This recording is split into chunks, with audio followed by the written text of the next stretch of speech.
que estamos apasionados con el Señor Jesucristo y que estamos apasionados con su iglesia y queremos extender el reino del Señor, cumpliendo la gran comisión, partiendo desde lo que Él estableció, que es su iglesia. Y sin duda este amor por la iglesia, en lo personal, no fue algo que siempre estuvo allí para mí. En realidad, mi experiencia con Cristo la tuve a través de un ministerio para eclesiástico, estudiantil.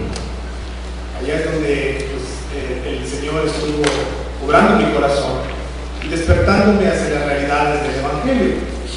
Claro, todos mis años de infancia en la iglesia, y realmente no puedo decir me alejé de la iglesia nunca, dejé de ir a la iglesia por un tiempo, no. Estuve siempre en la comunidad, pero yo no me daba cuenta de la bendición que tenía. Sino este movimiento para eclesiástico me empezó a hacer alertarme de las bendiciones. Así que, pues mi concepto del reino de Dios, mi concepto de trabajar para Cristo era lo que yo viví en un ministerio estudiantil. Y tenía yo, la verdad, un verdadero desprecio por lo que se hacía en la iglesia. Yo pensaba, la iglesia no quiere trabajar, es que los hermanos, mira, no quieren compartir el evangelio, nosotros estábamos compartiendo el evangelio en la escuela muy activamente. Los hermanos solo quieren cantar allá, estar muy cómodos en sus asientos, reunirse cada domingo, irse. No, es que en la iglesia no pasa nada. Aquí es donde está la acción, y así es donde los cristianos tienen que ser. Así que tenía yo un mal concepto de la iglesia, la tenía yo en baja estima. Así que terminé la universidad y me invitan a trabajar en el seminario San Pablo. No tenía yo un trabajo en ese entonces, yo estaba regresando apenas de una licenciatura de educación. Y me invitan a trabajar en el área de control escolar, querían que se ayudara para estructurar la currícula, el control escolar, todo aquello administrativo, académico del seminario. Pues no tenía yo trabajo y me pareció buena oferta, los 500 pesos que me ofrecían para el mes. Entonces, ahí estuve. Ella empezó un proceso en mí, al estar en contacto más cercano con los que se estaban preparando para el ministerio. Y resulta que pues, los hermanos, a ver, quizá alguna de las credenciales que tenía ya por la licenciatura me pasaban a decir, oye, tú podrías dar clase de teología, serías un buen maestro, etcétera, etcétera. Me empiezan a animar, di algunas clases de didáctica, de enseñanza, de educación en el seminario, y me empezaron a motivar. Tú podrías estudiar una maestría en los Estados Unidos, mira, tenemos esos contactos, mira, ¿no te gustaría? Y yo me negaba, no quiero ser pastor, ¿qué les pasa? No, si no vas a ser pastor, vas a ir a estudiar, regresa al seminario, estudias y enseñas teología. ¿Te gusta enseñar? Sí. Bueno, ¿tienes una relación con Cristo? Sí. Bueno, ¿quieres enseñar teología? Me pareció interesante, sin embargo me rehusaba porque una cosa que mi hermano y yo siempre decíamos, hay dos cosas que no queremos ser, ni doctores, mi papá es médico, ni doctores, ni pastores. Mi hermano es ginecólogo y yo soy pastor. Dios tiene sentido de lo bueno, pero yo decía, no quiero ser pastor. Y no quiero ser pastor. Ya me insistían tanto que ahora sí les dije, bueno, haga lo que quieras. E hicieron lo que quisieron. Lo único que sé es que me decían, ¿sabes qué? Ya está listo el asunto, tienes una beca en el seminario reformado. Y quiero decirles, hermano, que me fui con la beca. De todos los que se han ido al seminario reformado de Orlando, yo decía que se fue con la mejor beca de las becas. Mi beca incluía la colegiatura, el departamento donde vivía, los libros, o sea, ¿qué más? Yo no lo sabía en ese momento, luego me di cuenta. Pero en caso de estar listo, tienes todo arreglado, tu boleto, hay que comprarlo, tu visa, la I-20 y todo el estudiante, etc. Y bueno, de todas maneras, estoy yendo en el avión y digo, Señor, también te dije, yo voy a hacer todo lo posible por no ir a este seminario y tú haces el resto. Esa era mi oración. Y Dios hizo su parte. Y ahí estaba yo en el avión y aún así diciendo, no quiero ser pastor, porque es que la iglesia es muy ingrata, la iglesia no quiere trabajar. No quiero ser pastor. Un Jonás, hermanos. Pero Dios en su misericordia fue llevando. Y llegué al seminario y comencé a estudiar. Dije, bueno, ya estoy acá, pues voy a cumplir el propósito por el cual vine. Entonces, me dediqué a estudiar, no tenía yo pretextos, mi colegiatura pagada, mi vida arreglada, estaba yo casado con mi esposa, estaba yo, o sea, imagínate, sin preocupaciones, Hakuna Matata, ¿no? Así, sin preocupaciones, solo estudiar. Y fue hermoso empezar a estudiar. Y en ese primer semestre, mi propósito era sobrevivir porque no manejaba yo mucho el inglés en ese momento, ni ahora, pero menos en ese entonces.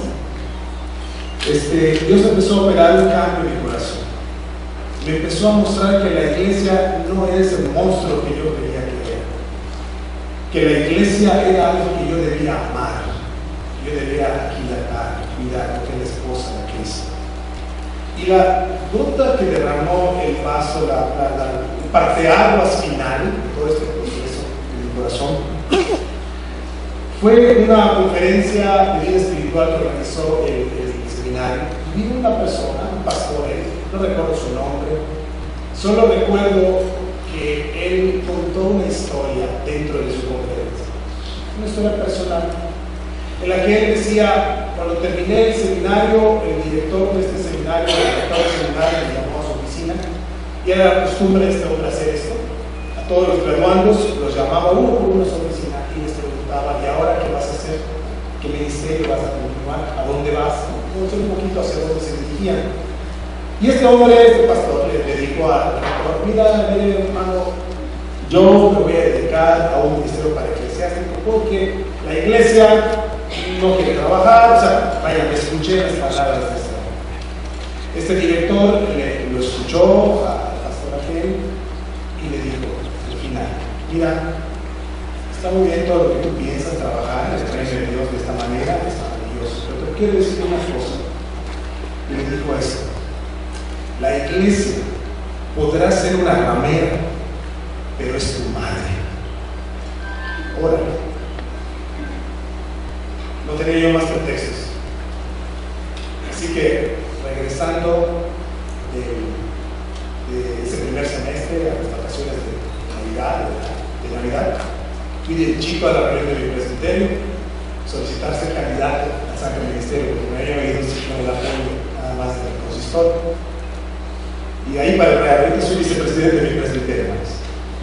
En fin, estoy convencido ahora que lo que Dios estableció para transformar este mundo fue su iglesia. Y necesitamos amar a la iglesia, trabajar con la iglesia. Y a través de la iglesia, a partir de la iglesia, salir y transformar este mundo. La iglesia es la estrategia de Dios para transformarnos. Por eso, cuando hay personas que quieren entender cómo trabajar mejor dentro del seno de la iglesia, y cómo optimizar los recursos, y cómo tener esta visión por alcanzar el mundo, me entusiasma, quiero estar allí, quiero platicar. En estos últimos 17, 18 años, Dios nos ha estado enseñando y es muchas cosas en su gracia. Y es parte de lo que quiero compartir aquí. No vengo aquí como un experto, no tengo todas las respuestas, pero Dios en su gracia nos ha mostrado algunos detalles, algunos asuntos importantes que nos han, como iglesia local, nos han bendecido de gran manera. No hay nada tan maravilloso que estar allá en primera fila, viendo cómo Dios en su gracia transforma vidas, haciendo discípulos. Y eso es lo que quiero compartirles en este curso, para que hablemos de cómo llevar a una persona de invitar a familia, de ser un no creyente fuera del contexto de la iglesia, a que sea parte de la comunidad de gracia local en la que estamos ministrando. Obviamente, aquí hay ciertas presuposiciones, y la primera es que Dios es el que hace la obra. Aquí estaré hablando mucho y estaré utilizando mucho la palabra estrategia, porque no encuentro otra palabra más adecuada. Pero por favor, que en ningún momento se interprete esto, porque les voy a dar la estrategia clave para que, la estrategia de Dios es la iglesia. Y Dios obra maravillosamente dentro de la iglesia. Les voy a compartir un modelo de cómo trabajar relacionalmente dentro de la iglesia, aprovechando la esencia misma de lo que es la iglesia, que es una familia, es un cuerpo. Esto les voy a compartir nada más. Pero que no se quede, no nos vayamos con la idea de que lo que estoy aquí hablando es una estrategia infalible y algo que va a cambiar. El evangelio es lo que transforma vidas, no la estrategia que yo les voy a compartir. Sin embargo, en su gracia Dios, a través de un orden, un arreglo particular de los elementos que están allí disponibles para todos, están allí en un arreglo particular e intencionado. Dios nos ha bendecido ricamente como iglesia local para estar haciendo discípulos y seguir haciéndolos. Entonces, esto es lo que quiero compartir. Y sí, por supuesto, voy a dar muchos ejemplos de la iglesia que estoy ministrando, no porque piense que es la iglesia, no, simplemente porque es donde está mi experiencia. No les puedo hablar de otros lugares, sino donde hemos tenido la experiencia. Así que con estas salvedades quisiera yo empezar para que no haya de entrada un bloque, no bloquee usted, no piense aquí que vengo a presumir cosas, no. Con todo el corazón y el amor del Señor estamos compartiendo estas bendiciones que vamos aprendiendo. Vamos en esta primera sesión a estar hablando de algunos conceptos preliminares y la importancia de lo relacional en el ministerio. Pero comencemos con el asunto de la misión de la iglesia. Esto es, ¿verdad? Es el repaso, porque todos estamos convencidos de esto. La iglesia tiene una misión, y Mateo 28, 18 al 20 nos la especifica.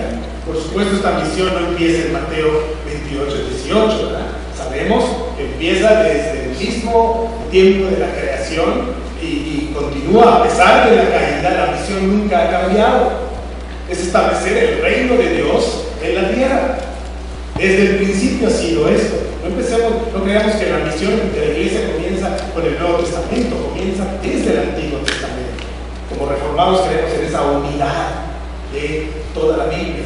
Vamos directo a una declaración muy específica de la misión de la iglesia. Y dice, y Jesús se acercó y les habló diciendo, toda potestad me es dada en el cielo y en la tierra. Por tanto, id y hacer discípulos a todas las naciones, bautizándolos en el nombre del Padre, del Hijo y del Espíritu Santo, y enseñándoles que guarden todas las cosas que os he mandado, y aquí yo estoy con vosotros todos los días, hasta el fin del mundo. Entonces, hermanos, ¿cuál será nuestra misión como iglesia? De una manera directa, ¿cuál es? Nuestra misión como iglesia es precisamente hacer discípulos. De tal manera que si nuestras comunidades locales, nuestras iglesias locales, no están haciendo discípulos, pues tenemos que revisar lo que estamos haciendo. Pues, ¿qué estamos haciendo? No estamos cumpliendo el propósito por el cual nos ha puesto Dios aquí. Entonces necesitamos revisar qué es lo que estamos haciendo. Y ahí quiero hacer algunas observaciones acerca de este asunto.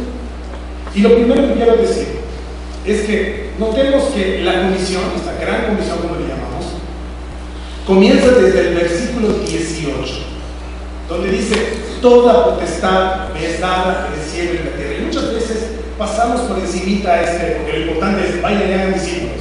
Pero esto es clave. Nos está diciendo un hecho histórico de la redención, en el que Jesucristo cumplió su obra de redención planificada desde antes de que el mundo fuese, y a través de la historia de la redención, a través de todas las épocas históricas, se fue desarrollando este gran plan hasta llegar, y dice Jesús, lo he logrado, se ha consumado, es un hecho, ya el reino ha sido en el cielo y en la tierra. El reino está aquí. Toda potestad me es dada en el cielo y en la tierra. El plan de Dios desde los tiempos inmemoriales ya se empezó a cumplir, está aquí. Este es el punto de partida entonces para toda acción de la iglesia, que Cristo ha inaugurado su reino en la tierra. Esto nos debe motivar a ir y salir. Ya está el reino entre nosotros, ya está inaugurado. Entonces, la comisión se cumple basándonos en la obra completada de la redención y el soberano reinado de Dios en el cielo y en la tierra. Nosotros los presbiterianos somos muy siempre recordados de la soberanía de Dios, somos muy conscientes de la soberanía de Dios. Esto, en lugar de inhibir la proclamación del Evangelio, al contrario, debe, porque el rey ya está reinando, es un hecho, ha puesto su reino, Jesucristo está en el trono. Entonces, salgamos como sus heraldos, vayamos la iglesia haciendo discípulos, porque esto es lo que busca el Padre, adoradores que le adoren en espíritu y verdad entre todas las naciones.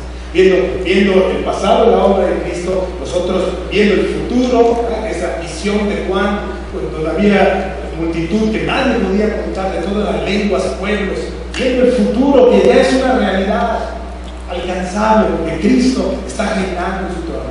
Esto debe informar nuestro presente y movernos en nuestro presente para la acción.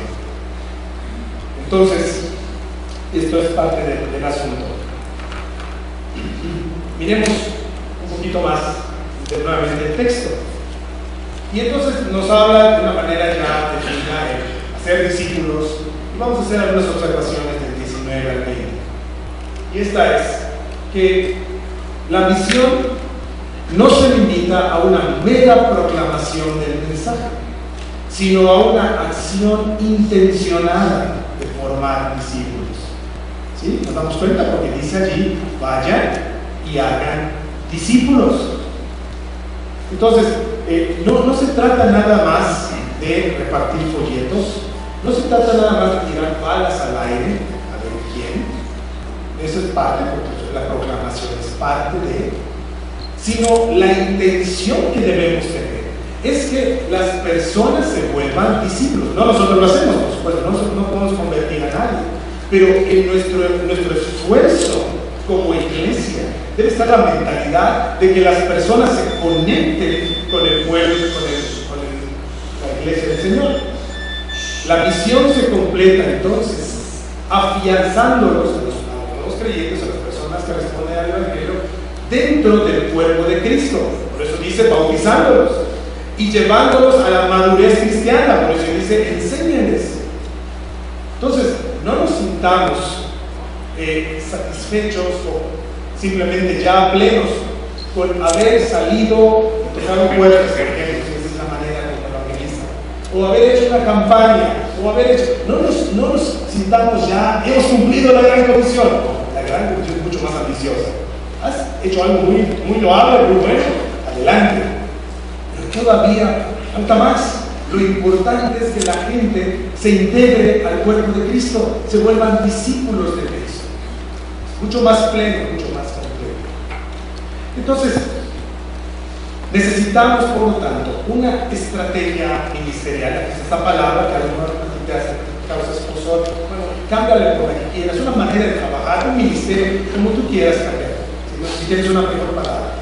Necesitamos una estrategia para cumplir esta misión dentro de la iglesia local, que tenga ciertas características. Algunas de ellas es que se base claramente en la soberanía de Dios y en su involucramiento total en la misión. Los arminianos son muy evangelistas, ¿no? Por su misma estructura teológica nos lleva a ello. La responsabilidad humana se enfatiza y está sobre nuestros hombros, se está yendo gente al infierno y tenemos que decir, si yo no le hablo, nadie me va a hablar y ese tipo de cosas.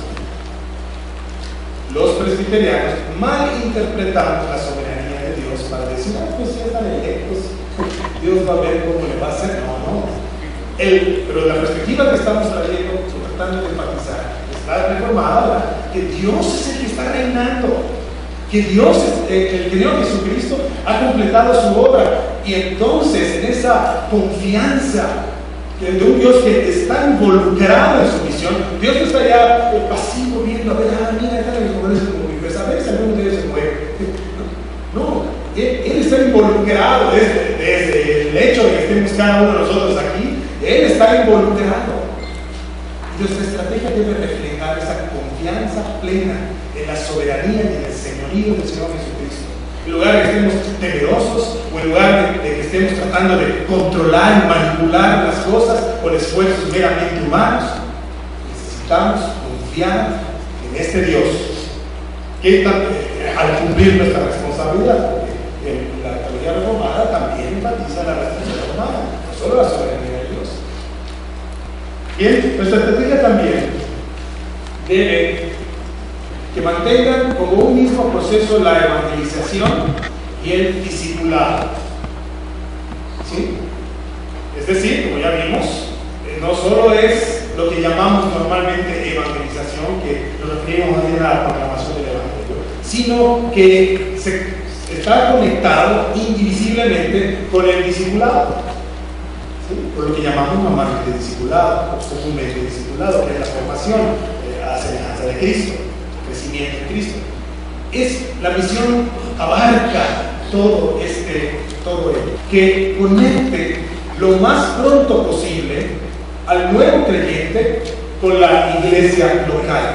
Necesitamos una manera de trabajar que aminore el tiempo que pasa entre que una persona responde al Evangelio y se conecta con la iglesia local donde debe recibir su crecimiento, que sea lo más corto posible. A veces en nuestros esfuerzos evangelísticos nos dirigimos a un lugar, un parque, conocemos a una persona, luego empezamos a evangelizarla en su domicilio, se convierte a Cristo. Sin embargo, el paso de esa persona, integración a la iglesia, puede tardar muchísimo tiempo o nunca pasar. Entonces, nuestra estrategia debería acortar ese tramo lo más que se pueda, que confíe plenamente en el poder del Evangelio y no en las estrategias manipuladoras y engañosas. Sí, hay que hablar de estrategias y modos, hay que tener orden, pero no basar nuestra confianza en esto, sino solo en el Señor, de tal manera que, confiando en la obra del Señor, Él trae a las personas, Él las integra a la iglesia, y nosotros responsable y ordenadamente vamos nada más canalizando los asuntos. O sea, estamos viendo cómo Dios hace su obra, ser activos sí, pero a la vez dependientes de nuestro Dios. Y por último, la siguiente, que movilice a la iglesia local de tal manera que el hacer discípulos no sea algo más que hace un sector de la iglesia, sino la tarea colectiva de los miembros en su ministerio cotidiano. Actualmente, la mentalidad que tenemos en nuestras iglesias es que la evangelización es algo que hace un grupo, es algo que hace unas personas, es algo que hace el ministro de evangelización, por ejemplo, digamos. Pero, ¿qué pasaría si en lugar de ver que la evangelización es algo que hace un grupo de la iglesia, un sector de la iglesia, volviéramos la evangelización y el discipulado de lo mismo, o sea, el mismo paquete, el qué hacer de la iglesia, en la vida cotidiana, esto fuera? Entonces, esta estrategia es la que queremos compartirles. Que en lugar de que la evangelización sea algo adicional, sea lo que haga cotidianamente, movilizar a la iglesia local. Y lo interesante de esto es que normalmente pensamos en ir donde está el no creyente y trabajar donde está el no creyente. Muy loable, muy importante, y es que bueno. Pero lo que estamos sugiriendo es que cambiemos un poquito la manera de hacer las cosas. En lugar de ir donde está el no creyente, preparémonos como iglesia para recibir al no creyente y traigamos al no creyente, siendo no creyente aún, al contexto de la iglesia. No se va a ser miembro ni nada, esto estoy hablando de iglesia, estoy hablando de evangelización y discipulado. Entonces, traigamos al no creyente al contexto de la iglesia local. Obviamente, para hacer eso, tenemos que prepararnos, porque hay algunos hermanos en nuestras iglesias que no van a estar dispuestos a ceder su banca que está ya sellada por su familia. Siempre nos sentamos hasta la formada, ya tiene la banca de sus cuerpos. Y entonces cuando llega el hermano y ve, por favor levántese, esa es mi banca. Nuestras iglesias tienen que prepararse. No estamos preparados para recibir los creyentes. No estamos. Cuando llega una persona, piensa usted este escenario, este domingo llega a su escuela de formación una persona no creyente, se lo presenta, es mi vecino pastor. le invité, es un buen muchacho, está bastante, no lo dice frente a él, ¿no? Dice, este buen muchacho está muy perdido, aquí está. Entonces, ahí está el muchacho, en la hora de las clases, de los grupos, ¿no? de formación, y un grupo está viendo la escatología de no sé qué cosa, y el otro grupo está viendo no sé qué otras cosas. Entonces, dices, ¿dónde pongo a este muchacho? No estoy preparado para alguien así, porque se supone que los que vienen todos son cristianos. Esa es nuestra mentalidad. Pero si empezamos a mover nuestra mentalidad y empezamos a ajustar lo que hacemos, sin cambiar, sin anular el Evangelio, siendo lo que somos, pero tratando de acortar la distancia, tratando de quitar las barreras que obstruyen el acceso, entonces la historia puede ser diferente. Entonces, básicamente, esto es esencial en esto que estamos compartiendo. Lo que estamos compartiendo no es no les estoy diciendo cómo ir donde está el no creyente, sino lo que estamos tratando de decir es cómo reestructurar las cosas para atraer al no creyente en un ambiente donde están los cristianos. La propuesta entonces, para lograr todos estos puntos que hemos compartido, sería una estrategia relacional. Y hay 3 pasos básicos. Usted puede cambiarle el nombre, el título, puede ser 4 pasos, 6 pasos. Bueno, no sé, como presbiteriano, los sermones 3 puntos son así como presbiterianos. 3 pasos suena muy trinitario. Entonces, pero esto es solamente un ejemplo, y usted puede poner 4 pasos, 6 pasos, lo que usted quiera. Sin embargo, esos 3 pasos básicos, traer a las personas como invitados. O sea, ya estoy pensando en la iglesia local. ¿Cómo voy a desarrollar mi misión? ¿Cómo voy a lograr hacer discípulos? Bueno, primero quiero traer a las personas como invitados. A los que vengan como invitados, quiero que se vuelvan amigos. Aquí hay una diferencia.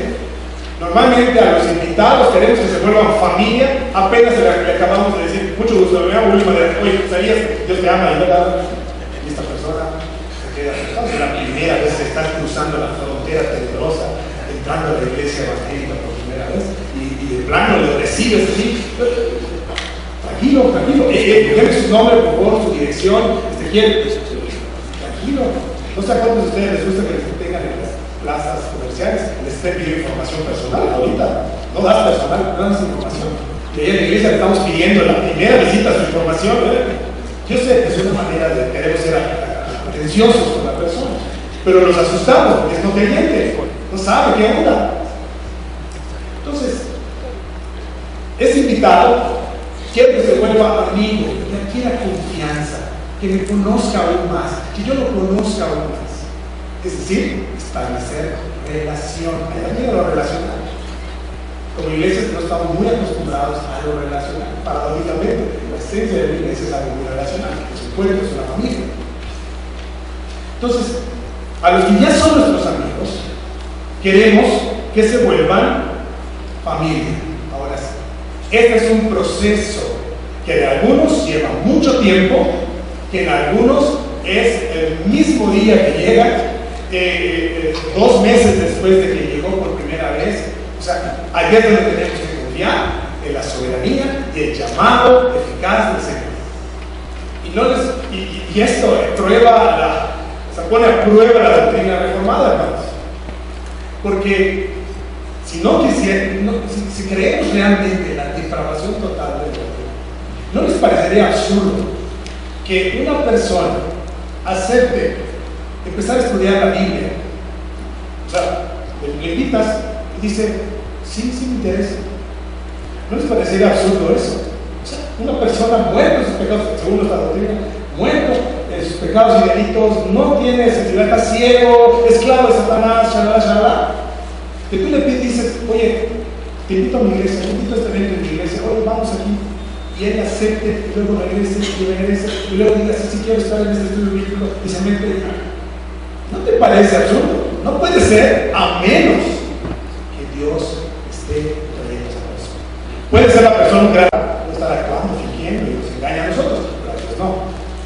Entonces es maravilloso y todavía no me deja de asombrar cada vez. Me encanta siempre preguntarle a las personas, ya que las conozco, y le digo, por pura curiosidad, ¿cómo llegó?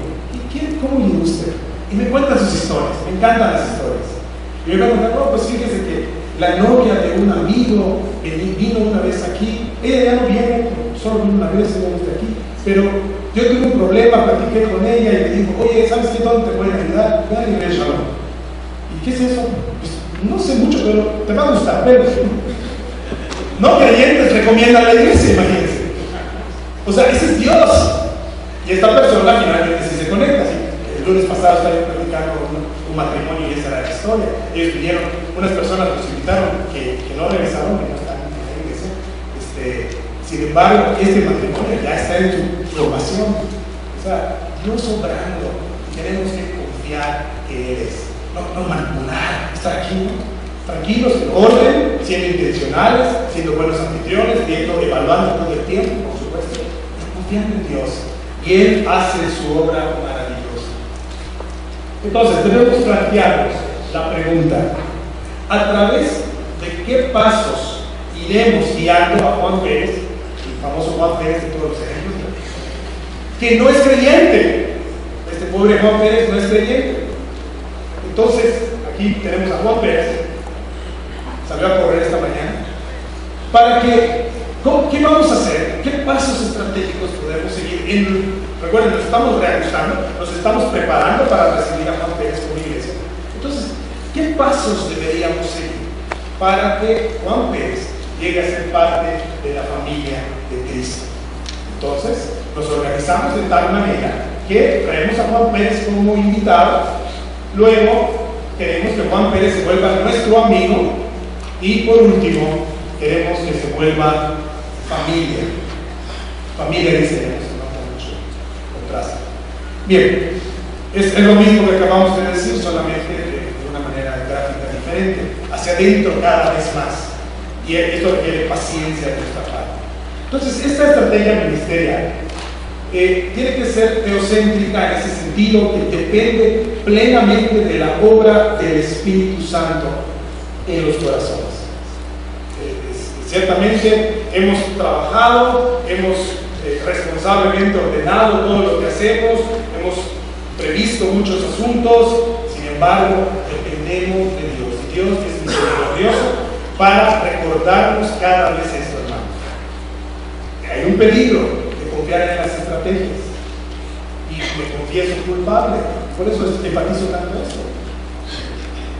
Pues quisimos empezar una nueva misión en una región nueva de Mérida, un fraccionamiento nuevo que se llama Las Américas. Y hicimos todo lo que pensamos que debíamos hacer, muy confiadamente. Pensábamos que confiábamos en Dios, pero en realidad estábamos confiando en nuestra estrategia.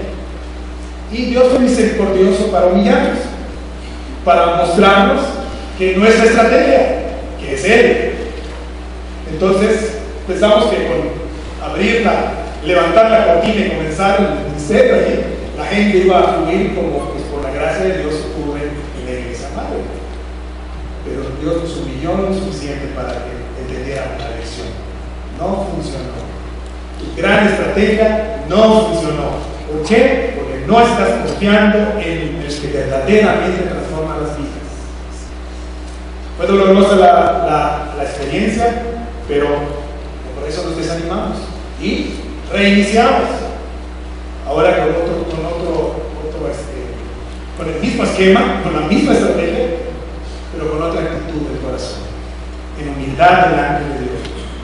Y en este momento, después de empezó esto en diciembre del año pasado, en este momento ya se están reuniendo allá 100 personas. Y la reunión pasada del consistorio estábamos hablando de comprar más sillas para las Américas, porque ya no da la gente. Y nos reunimos en una escuela, se renta un kinder, ya se compraron toldos, ya la sombra no es suficiente, necesitamos comprar más toldos para que podamos ir unidos a ese lugar. Estamos viendo ya un terreno para poder empezar a construir. En fin, hermanos, Dios hace la obra. Y estas personas que están yendo, me atrevo a pensar en un 60% de gente que por primera vez está teniendo contacto con la iglesia evangélica. Dios hace la obra, pero a la vez no por esto despreciemos la estrategia, no por esto hagamos a un lado el orden, la intencionalidad, la responsabilidad, el trabajo que debemos poner en nuestros proyectos. Dios hace la obra. También esta estrategia es relacional. Desarrolla una relación progresiva y natural con Dios y con la iglesia. Una relación lleva tiempo. Tengo, por la gracia del Señor, 22 años de casado y voy para 23, y todavía mi esposa sigue siendo un misterio, ¿no? Muchas veces. Es un misterio. Pero es interesantísimo descubrir ese misterio. Maravilloso, no me aburro de ir descubriendo y estudiando este gran misterio que Dios da. Entonces, una relación lleva tiempo. Mucho tiempo, y sí, recaída, y sí, crisis, y sí, ese tipo de situaciones, separaciones, lágrimas, llanto. Lo mismo nuestra relación con Dios. Y este es un proceso natural que se va dando poco a poco la relación con Cristo de las personas. Y es diferente el proceso, la rapidez del proceso en las personas. Es corporativa esta estrategia porque involucra a todos los miembros y ministerios de la iglesia local, no solamente el ministerio de evangelización, no solamente un grupo allí, sino todos están con la misma mente de estamos haciendo discípulos. Pero si yo cuido bebés en cuna, estás haciendo discípulos. Pero si yo reparto boletines en la entrada o las actividades, pongo la etiqueta con el nombre, el café, estás haciendo discípulos, porque cada pedacito de la actividad que se hace está contribuyendo como un gran engranaje para que se logre el propósito de la misión. Así que es corporativa. La iglesia en pleno tiene esta mentalidad. Y por último, es integradora, en el sentido de que une todos los esfuerzos de evangelización discipular y crecimiento hacia la madurez. O sea, lo que hace la iglesia en su vida cotidiana está integrado en la estrategia. O sea, no tienes que pensar, ¿cómo voy a hacer ministerio? ¿Y cómo voy a evangelizar? No, es lo mismo. ¿Cómo voy a hacer ministerio? ¿Cómo voy a hacer discípulos? No, es lo mismo. Haciendo lo que haces cotidianamente, de una manera estratégicamente arreglada, vas a estar haciendo discípulos y edificando el cuerpo de Cristo. O sea, esto simplifica a veces el laberinto ministerial que tenemos en nuestras iglesias. ¿Cómo se ve realizado esto? El invitado, amigo y familia. En nuestro caso lo hemos convertido estos pasos en 3 palabras que nos recuerdan la estrategia, y es básicamente, en nuestro caso, es conoce, conéctate, compromete. Y esto no es información privilegiada, esto es algo que les decimos a la gente. Somos muy abiertos. O sea, a la gente que está llegando, mira, tú ya llegaste, si estás listo para lo siguiente, sigue tal cosa. O sea, no hay gato encerrado, hay claridad.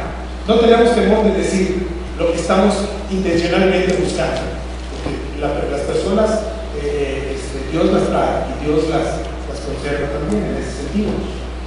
En una iglesia, la iglesia de Manuel en Monterrey, lo tradujeron como encuentra, enlaza, edifica, porque empieza con E de Manuel. Está bien, se hicieron un ajuste de lo mismo. Encuentra, enlaza, edifica. En una iglesia allá en Mérida, la iglesia de Getsemaní, le pusieron a sus pasos invita, involucra, integra.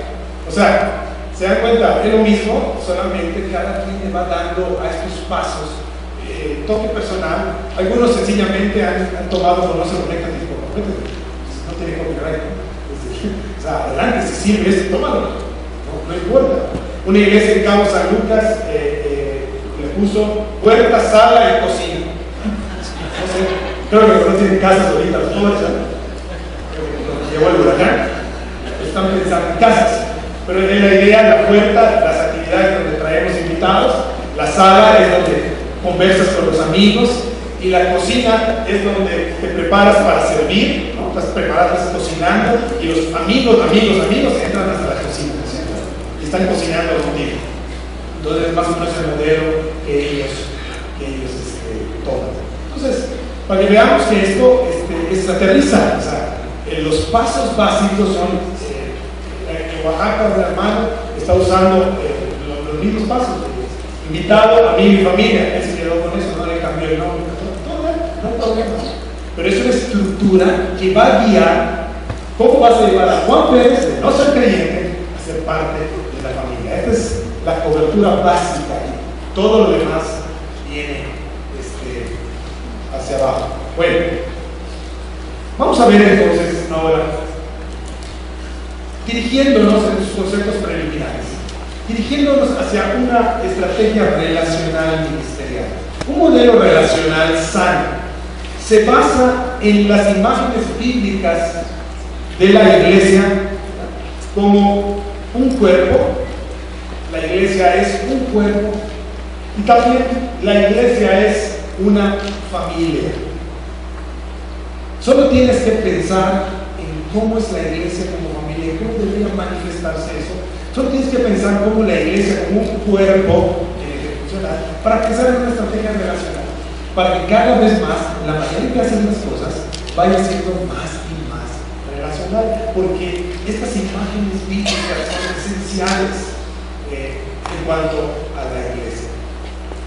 Los énfasis principales de esta figura de la iglesia como cuerpo y como familia es que se enfatiza la identidad y unidad de la iglesia.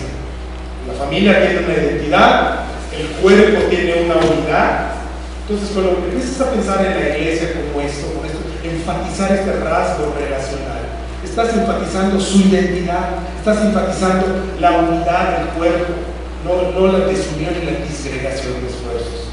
También se enfatizan los recursos humanos de la iglesia. A veces, lamentablemente, nos importa más lo material, el edificio, las cosas que hacemos, las cosas materiales que tenemos, el equipo de audio que tenemos, y lo dejamos de ver, lo empezamos a ver como un fin. Y la gente está para adquirir estas cosas. Es al revés, ¿verdad? Estas cosas nos ayudan a alcanzar más gente. La gente es el enfoque, no las cosas, no los edificios. ¿Para qué queremos clima en el templo? ¿Aire acondicionado? Bueno, pues el templo no, es para que podamos usar ese lugar con mayor versatilidad. Cuando pusimos el clima allá en las instalaciones, pudimos hacer un culto a las 12 del día. Tenemos 3 cultos, uno a las 9, otro a las 10:30 y otro a las 12. Se repite el mismo culto 3 veces. Entonces, el aire acondicionado en el lugar nos permite alcanzar a más personas. Y algunos hermanos se ponen así medio quisquillosos a este tipo de cosas. Pero hermanos, no seamos hipócritas, la verdad. Vas al centro comercial y ¿qué tienes?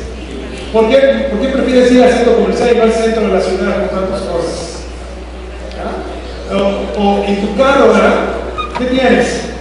Lo estabas viendo, ¿entiendes? O sea, el calor, ¿no? Porque necesitamos el clima en el carro, si no te mueres de calor. Pero no, es que, ¿por qué eso? No es santo, ¿no?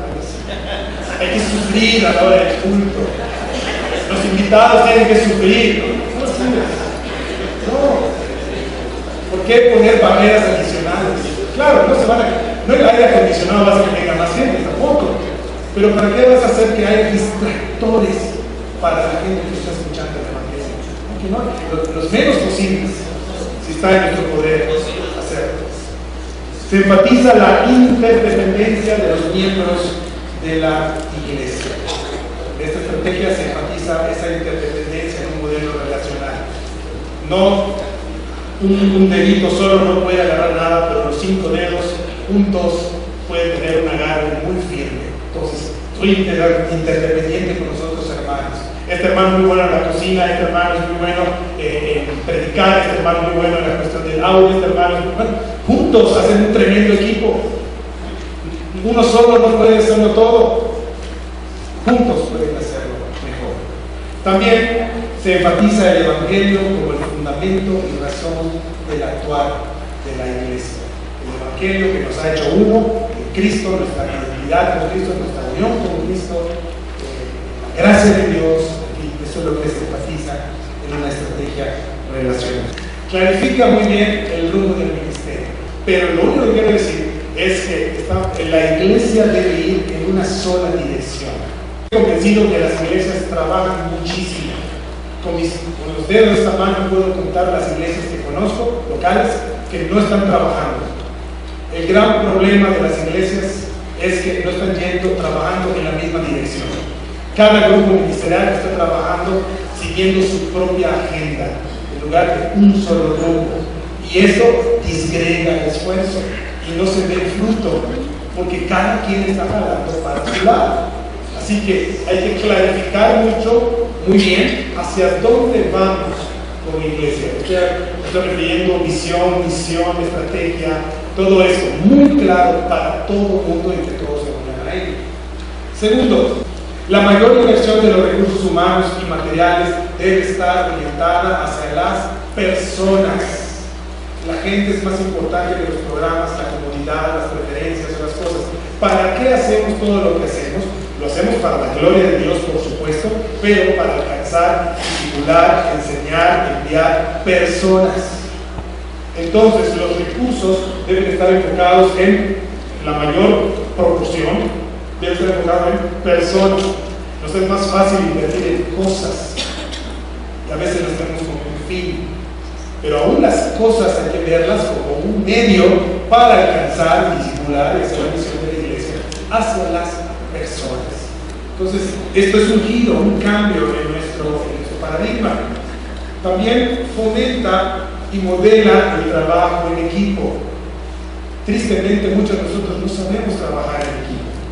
No sabemos, no entendemos qué es eso, que no tenemos todos los dones y que necesitamos rodearnos de todas las personas que sí los tienen.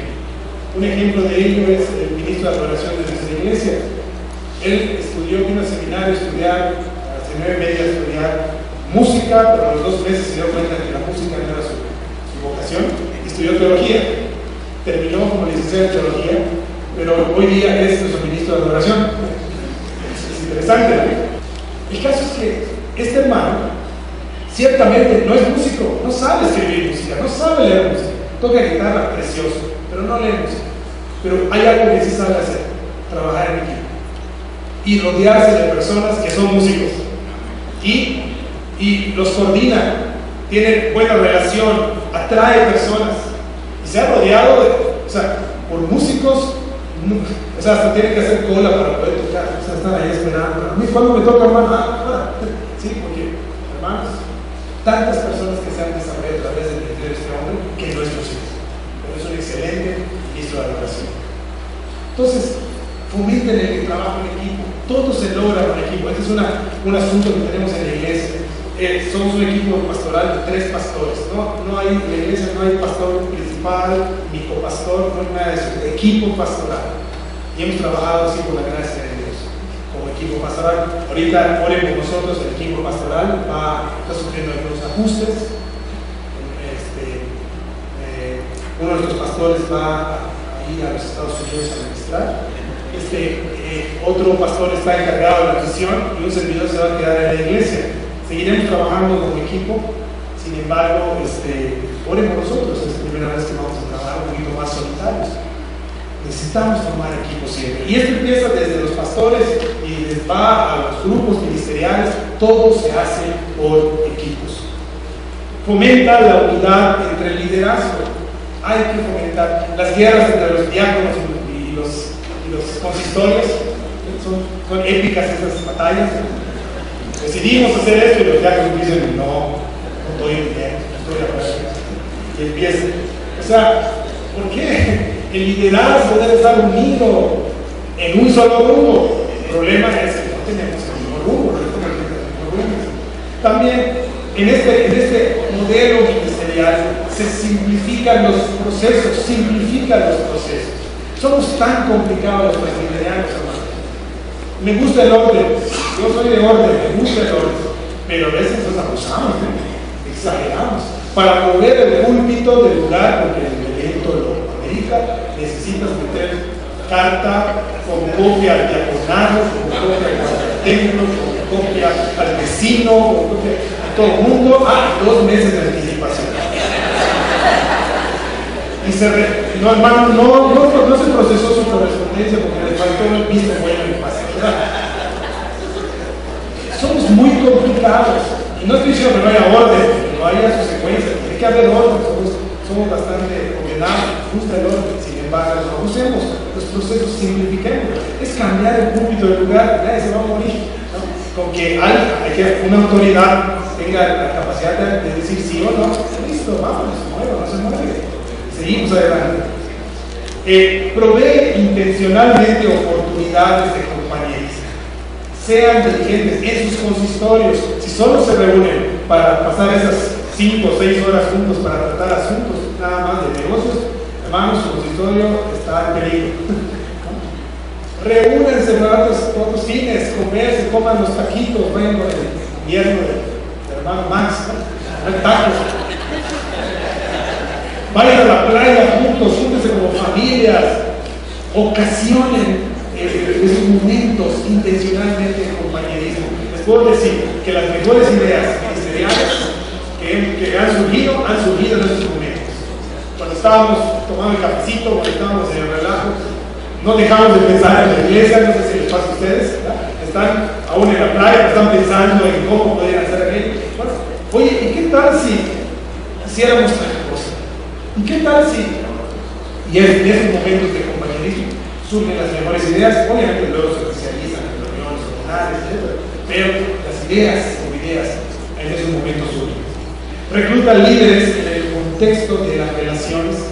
Comentaba hoy en la mañana con unos hermanos que una de las cosas que hacemos en la iglesia, que la única votaciones que hay es para pastor, para ancianos y para diáconos. Son las únicas votaciones que se hacen. De allí para afuera, todos los demás liderados, ¿no? Son por invitación del consistorio. Invitamos al líder del Ministerio de Mujeres, por ejemplo, líder del Ministerio de Varones y de matrimonios, etc. Y ellos forman su equipo libremente. Obviamente, libremente digo, pero hay ciertos parámetros, por supuesto. Pero ellos forman relacionalmente sus equipos. Y esto ha sido maravilloso. No hay lucha de poder, no hay juntar mis votos para que yo quede, vamos a eliminar a él. No hay nada de votaciones en ese sentido. Es sencillamente servicio. Saben que los invitados los estamos invitando a chambear, a trabajar. No es una posición de poder, es una posición de servicio. Y es maravilloso lo que va ocurriendo cuando sucede. Cuando reclutas líderes a través del liderazgo, te vas enterando de personas que no sabías que tenían esos dones. También invierte recursos materiales y tiempo en las personas. Recursos, invierte, hay que invertir. No sé cuántos de ustedes vienen a este congreso y su iglesia o su organización o su presbiterio invirtió en ustedes para que vengan. No sé cuántos de ustedes. Fíjense, gracias a Dios. Allá hay visión, hay que invertir en las personas. Algunos de nosotros tuvimos que romper el cochinito para venir. Y ver, también es importante invertir en la preparación. Pero, qué bueno que hay iglesias que dijeron, vale la pena que este hermano vaya, que el pastor vaya, que los ancianos vayan, vamos a invertir. Vayan, van a regresar y va a ser de bendición para nuestra iglesia. Vamos a invertir en personas. Interésate por la persona, no solo por el líder. Interésate por la persona, no solo por el líder. Es decir, a veces solo tenemos relación con el liderazgo, con los hermanos que son líderes, con los ancianos, con los diáconos, solo tenemos relación con ellos en cuanto que son líderes. Terminado el asunto del liderazgo, hermano, Dios te bendiga, Dios te bendiga. Nos vemos hasta la próxima reunión, ¿no? Es una persona que llora, sufre, tiene frustraciones, tiene tentaciones. Hay que estar con la gente, hay que buscar a la gente. Muchos de nuestros fracasos pastorales están en ese rubro, en lo relacional. No estamos por la gente. Recuerda que las reglas y los resultados se han establecido para proveer mayor edificación a las personas. La iglesia presbiteriana es una iglesia de orden, de reglas, me encanta. Sin embargo, recuerden que esas reglas no están para que las personas las sirvan, sino están al servicio de las personas. Están para ordenar nuestra interacción como personas. Son un medio, no son un fin. Estoy hablando de nuestras reglas humanas, ¿verdad? Las reglas de Dios están para que nosotros las obedezcamos y las sirvamos, pero nuestras reglas humanas tienen su lugar, tienen su legitimidad, están para servir. Y si una regla no está siendo de bendición realmente para la iglesia, pues hay que modificar esa regla humana. establecido. Hay que modificarlo. Siguiente, provee estructuras ministeriales que favorezcan las relaciones cercanas. Por eso, si tienes que escoger entre una escuela de formación de tipo conferencia y una escuela de formación de grupos pequeños, yo te aconsejo, ve por grupos pequeños. Esta estructura pone a las personas frente a frente, las pone en contacto, la fraternidad se desarrolla, en fin, las estructuras ministeriales, mientras más pongan en cercanía a las personas, mucho mejor. Otro punto, enseña la pacificación bíblica y atiende los conflictos interpersonales tan pronto como sea posible. No dejes correr conflictos. Es un problema cuando hacemos eso. Decimos, se va a contentar el hermano. Luego, atiéndelo lo más pronto. Apenas te enteres, con la sabiduría bíblica, atiende ese conflicto. Predica la gracia. Predica sermones que lleven a los creyentes a la transformación, motivados por la gracia de Dios, no por manipulación, culpabilidad o coerción. Este es uno de los primeros consejos que le doy a mis alumnos en el seminario. Pastor, voy a empezar en mi iglesia. ¿Qué debo predicar? Predica gracia, gracia, gracia, gracia. Segundo año, predica gracia, gracia, gracia. Tercer año, predica gracia. Predica la gracia. El Evangelio. Dice Tito que la gracia es una gran maestra que trae la salvación y nos enseña a vivir santamente.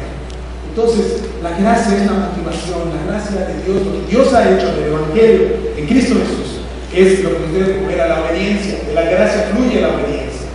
Así que ese enfoque ministerial desde el púlpito es muy importante. No critiques ni ofendas las creencias de otras asociaciones religiosas desde el púlpito. Dedícate a predicar el Evangelio. En una iglesia donde están llegando cada domingo personas no creyentes, tienes que tener mucho cuidado con tus comentarios, con tus chistes, con tus ilustraciones. Ten mucho cuidado. O sea, no se trata de ser políticamente correcto, este tipo de cosas. Estoy hablando de no ofender. Tú puedes hablar de la verdad con firmeza, sin ofender, sin burlar, sin inventar. Entonces, predica el Evangelio. No tienes por qué hablar de eso, los católicos, no, ni siquiera menciones eso. Predica lo que es, predica la verdad de Cristo. Ellos, la gente, en este proceso de relación se van dando cuenta de la verdad y van abandonando la mentira. Deja claro que la gente puede venir así como está y donde está. Dios nos recibe como somos para transformarnos de acuerdo con lo que debemos ser. Una iglesia que va a ser relacional tiene que estar lista para recibir, no estoy diciendo recibir como miembro, ¿verdad? Que esté en su ambiente personas que tienen sus vidas muy enredadas, que no tienen la misma fachada que nosotros. Tienen que estar lista para ello. Una iglesia que quiere alcanzar a gente no creyente. Así que la gente que venga por primera vez a tu iglesia debe tener la sensación de que aquí puede regresar y no va a ser señalado. No que aquí se aplaude lo que hace o cómo vive, sino que aquí no hubo un rechazo inicial, sino que se le recibe. Y tenemos la gran confianza de que si Dios toca tu corazón, Él está involucrado a través del Evangelio, Él te ama tanto que no te va a dejar como estás. A ninguno de nosotros nos ha dejado como estamos. Nos sigue transformando. Nos ama tanto que sabe que no servimos para nada, sino nos ama tanto que nos está transformando a semejanza de su Hijo. Ese es el compromiso de Dios para nosotros. Y es lo que está haciendo, y eso es lo que debe la persona llevarse, y que tenga el deseo de regresar el siguiente domingo por más. Deja claro que no somos mejores que nadie. Si somos algo es por su gracia. Hay en nuestras iglesias, lamentablemente, un gran sentido farisaico, un gran sentido de orgullo. Yo soy maravilloso, Dios está enamorado de mí. Yo soy mejor que la persona que está por allí. A mí me gusta decir, lo repito con cierta frecuencia en la iglesia, hermanos, la única diferencia entre tu servidor y el teporochito que está tirado en el piso, bañado en su propio vómito, es la gracia de Dios. Nada más. No hay nada en mí, no hay nada en ti. La gracia de Dios. Si algo es la gracia de Dios. Que este mensaje quede muy claro para todas las personas no somos mejores, porque muchas personas no van a estar dispuestos a recibir gente nueva en la iglesia. ¿Por qué? Porque se sienten mejores que ellos. No, oye, esta persona está viniendo, si supieras quién es, claro, está en el lugar correcto para que deje de ser eso que es. Es la estrategia de Dios, es el lugar donde los pecadores, siendo que son transformados, aprenden a guardar todas las cosas que Él nos ha mandado. Esto es lo maravilloso del Evangelio y eso es lo que tenemos que comunicar. Confronta el pecado. Al hablar de gracia no estamos hablando que solapamos pecados de alguna manera. Estamos muy claros, muy firmes y se atiende el pecado. Se atiende con el Evangelio y con la gracia, por supuesto. Confronta el pecado con mansedumbre y con motivos correctos. Practica una disciplina que busca restaurar en vez de castigar. A veces eso de la disciplina es toda podríamos seguir, pero nada más déjenme comentar tristemente tratamos la disciplina parejo, pero hay una gran diferencia entre quien reconoce su pecado y está arrepentido y el que se empeña en su pecado perdidamente. Hay una gran diferencia. Y la disciplina también debe disciplinar entre estos dos casos. El que se arrepiente necesita discipular, necesita consuelo, necesita atención pastoral, necesita límites, necesita rendición de cuentas. El otro sí necesita todo el peso de la ley, por la vindicación del cuerpo de Cristo, pero para llevarlo al arrepentimiento.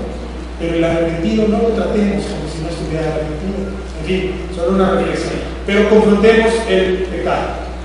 Enseña y fomenta el cuidado mutuo entre los creyentes. Hay que fomentar esto, hermanos. No estás solo, necesitas estar en la comunidad, necesitas tener un grupo pequeño, rendir cuentas. No eres un individuo. Me gusta mucho antes del culto siempre decir, hermanos, no venimos este día como individuos, venimos como comunidad a adorar a nuestro Padre. No es mi adoración, yo y Dios, ¿no? Y hay que tener cuidado con nuestros cantos, que a veces nos pueden indicar mi adoración, mi, yo. Es nuestra, somos comunidad. Tenemos que enfatizar ese concepto cuando estamos en la adoración, comunidad hacia Dios. Y ese mismo concepto no solo es en adoración, es en todo, en la vida cristiana. No se vive solas, se vive en comunidad. El crecimiento se da en la comunidad de los creyentes. Por eso es importante que fomentemos este cuidado mutuo entre los creyentes. Fomenta y modela una actitud de paciencia en el proceso de santificación de cada persona. En un modelo relacional tienes que ser paciente, no todos van a la misma velocidad. Sirve con humildad y sencillez de corazón. Nuestros ancianos en la iglesia, los ancianos y los pastores somos siervos, tratamos de serlo. Entonces, los ancianos no están encumbrados en sus 12 tronos, sino están con la gente, trabajando en los ministerios. Y no siempre el anciano es el líder del equipo. Es un participante del equipo. Entonces, nuestras reuniones de consistorio no les venimos a informar nada más de qué pasó en el ministerio tal, ¿no? Lo saben, lo leen, por supuesto, porque los ministerios informan de consistorio, pero lo saben porque estuvieron ahí, porque estuvieron trabajando, sirviendo platos, haciendo cosas, conversando con gente. Hay que servir con sencillez, con humildad. Estamos con los hermanos, con la iglesia. Fomenta y modela una actitud de apertura hacia las personas. Las personas deben siempre estar o sea, esto es algo que debemos estar fomentando hacia afuera. Tenemos una mentalidad muy hacia adentro de nuestras iglesias. Tenemos que abrir nuestros ojos hacia afuera. Y en este modelo, como no vamos a ir a donde están los creyentes, los no creyentes, trabajar con ellos, sino los vamos a traer, pues tenemos que estar muy abiertos a las personas, estar preparados para su llegada. Establece puertas de entrada preparadas especialmente para que las personas no creyentes conozcan a la comunidad. Hace esos puentes de contacto, actividades donde las personas, actividades de tipo conocen, para traer invitados, en que las personas estén en contacto y conozcan a la comunidad.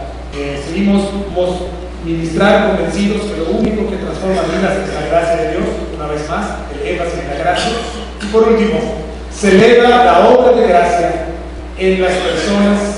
Haz fiesta por un pecador que se arrepiente. Hermanos, celebren las historias de vidas en transformación. Celebren esas historias, cuenten esas historias. Es tan hermoso.